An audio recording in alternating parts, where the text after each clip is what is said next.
Hello, children. Today, I'm going to show you a serious situation, a video of a very serious situation where you will see and understand it.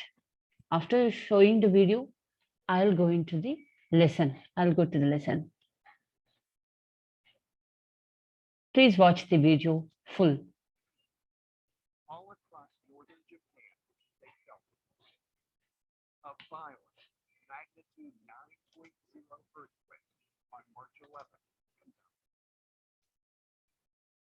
It was centered about 80 miles offshore, and tsunami waves went up immediately. In coastal cities, what to do next? Run to higher ground. It's from these vantage points on that incredible footage was captured. In Pesanuma, people retreated to a high-rise rooftop and could only watch in horror as tsunami waves inundated their city, knocking buildings into rubble and mixing into a kind of tsunami soup filled with vehicles, building parts, and cars. Seawater cascaded over walls and into the city. This video shows the water rushing over an 18-foot seawall in the Kamaishi city. Wall here was the world's deepest and largest, but not enough for the magnitude of the March 11th disaster. It was the largest quake ever known in Japan, and one of the 5 largest recorded in the world. More than 28,000 people were dead or missing. When 2 tectonic plates pushed together, the resulting earthquake sent an enormous burst of energy up through the ocean, displacing enormous quantities of water. With the upward motion, waves expanded in deep water. These waves travel fast, up to 500 miles an hour, but only reach a height of a few feet.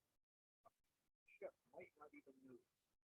But as the waves enter shallow waters, friction on the ocean floor lowers the wave's speed, but raises it. This video is from a Japan Coast Guard ship confronting a tsunami wave in shallow water on March 11th.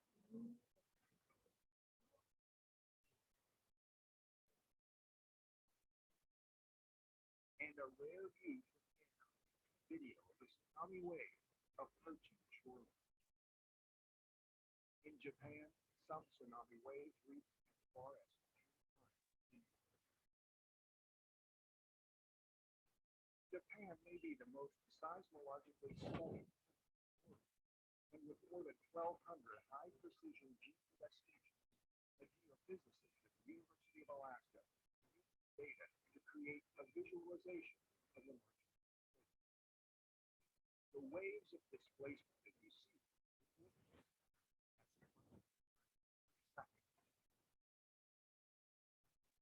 in this photo, the ripples of tsunami waves are seen moving upstream in Tatsunaka City.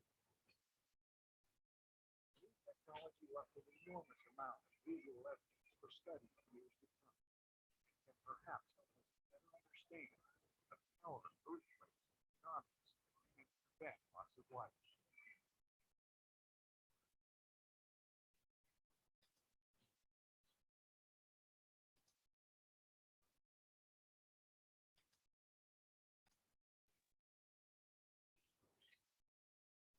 Children, you have seen that video, which was very much disastrous. What is disaster? Disaster is a deep problem, a problem created or occurred in the nature, sometimes with the human involvement and sometimes without the human's involvement. So today we are going to learn about managing such disasters and save the earth and saving the mankind from the disasters like this. we are going to discuss about the disasters which are natural phenomena sometimes and which are man-made sometimes. So we are into chapter 24, disaster management. India, with its vast population and unique geophysical characteristics, is one of the world's most disaster-prone countries. That means very much prone to disasters. That is, disasters are very much natural and frequently occurring in India. Natural hazards such as cyclones, earthquakes, drought, floods, or landslides occur in different parts of India in varying intensities. The east and the southeastern parts of India are frequently affected by the cyclones. In the interior of the plateau in the Himalayas, the earthquakes are common, and in the Ganga Brahmaputra plain, floods are more common. Rajasthan and Rayalaseema often experience severe droughts. Drought means lesser rains, and as do other areas in South India. This means that we are all vulnerable in different degrees to these hazards. People living in an area may be vulnerable to more than one hazard. For instance, people residing in coastal area may face floods and cyclones frequently, while being located in an earthquake zone. Such an area is called multi-hazard zone. Multi-hazard means many hazards can occur in that place. The damage caused due to a hazard increases when people are not adequately prepared to face the disaster. For instance, a flood is a hazard when it occurs, and if people are not prepared to face it, it may wash away persons, homes, cattle, and valuables. Then the flood becomes a disaster. So, when we are prepared for the floods and when we protect ourselves and our valuables, and we made our lifestyle such that we don't interfere with the flood area, then our loss will be, damage will be lessened. That is, it will become less. So, in order to not to make, not to turn a hazard into a disaster, we must be ready. We must be ready with the knowledge of disasters occurring in our country.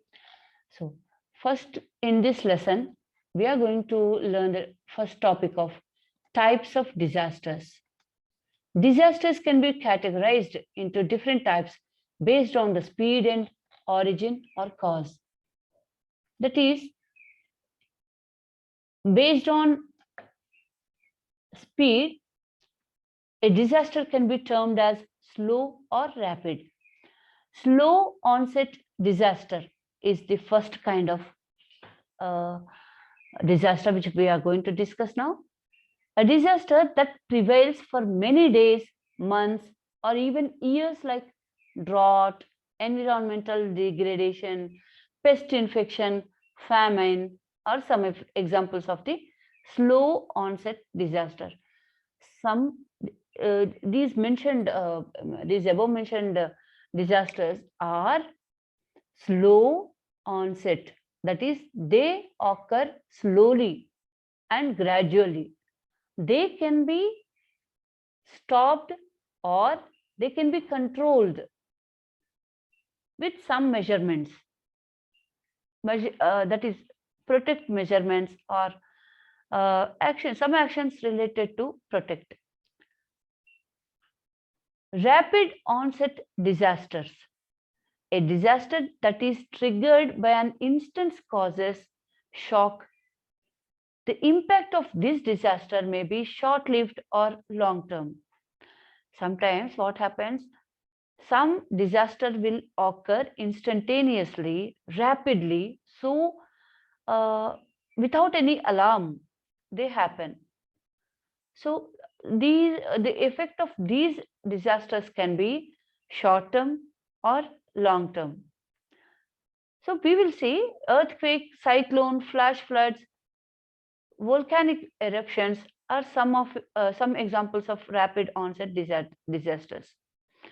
These earthquake, cyclone, flash floods, and volcanic eruptions are very much more effective than these low onset disasters because they occur without much alarm, much time, and they tend to happen causing much damage to the humankind or the world as a whole.